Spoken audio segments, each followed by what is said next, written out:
क्या आपका किसी भी रोपा हुआ फसल में से फूल नहीं लग रहे हैं, वो भी लग रहे हैं तो झड़ जा रहे हैं और अधिक मात्रा में लग नहीं रहे हैं, तो इसका कारण क्या हो सकता है? आइए जानते हैं। और उसकी क्वालिटी बढ़ाने के लिए और भी इम्प्रूव करने के लिए उस मिट्टी में हमें कौन सी तत्वों की कमी रहने के कारण ऐसा होता है, जिसके बारे में हम बात करते हैं। MKP यानी मैमो फॉस्फेट पोटेशियम, जिसके कारण हमारी फसल में वृद्धि भी कम होती है और उसका क्वालिटी, हमारी फल की क्वालिटी भी खराब हो जाती है। और जब उसमें फल लगती है तो उसका फल झड़ने लगती है। आप अवश्य किसी भी फसल में देखे होंगे कि फूल जब लगती है तो फूल उसमें से झड़ने लगती है। इसका कारण होता है कि MKP यानी मैमो पोटेशियम फॉस्फेट के कारण ऐसा होता है, क्योंकि इसमें नाइट्रोजन नहीं होती है। इसका कारण होता है कि फास्फोरस और पोटास।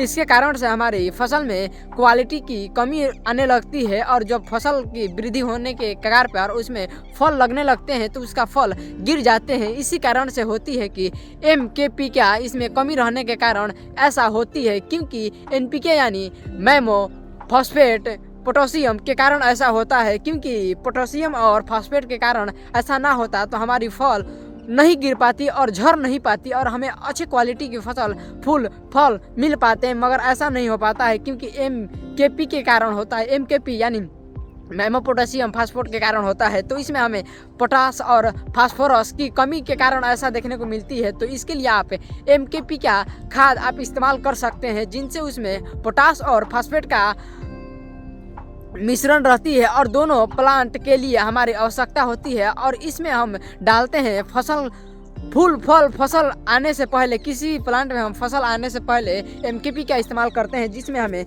फास्फोरस और पोटास की कमी होती है तो हमारी फल झड़ने लगती है, मगर इसको देने से हमारी फसल झड़ती नहीं है। तो क्या आप जानते थे कि MKP का भी कारण यह हो सकता है जो हम बताए हैं? क्योंकि इसके बिना हमारी जब हमारी प्लांट में फूल लगती है, फसल में फूल लगते हैं तो हमारी फसल में फूल झड़ने लगते हैं तो बहुत बड़ा नुकसान होता है। मगर MKP का इस्तेमाल करने से ऐसा नहीं हो पाता है। फास्फोरस और पोटास के कमी के कारण ऐसा ही होता था, मगर उसको डालने से MKP के डालने के कारण, या कह सकते हैं KP यानी पोटास और फास्फोरस के डालने के कारण हमें इसमें नहीं देखने को मिल सकता है और क्वालिटी भी अच्छी हो सकती है। तो आप अवश्य ही इसका इस्तेमाल करें, या किए होंगे तो आप अवश्य ही कमेंट में बता सकते हैं कि ऐसा ही होता है। क्योंकि कहीं पर आप जाइएगा तो यही सजेशन दिया जाता है। तो आपकी फसल फूल क्वालिटी की खराब आ रही है और फसल झड़ रहे हैं, उसके फल झड़ रहे हैं, फूल झड़ रहे हैं, जो प्लांट्स हमारे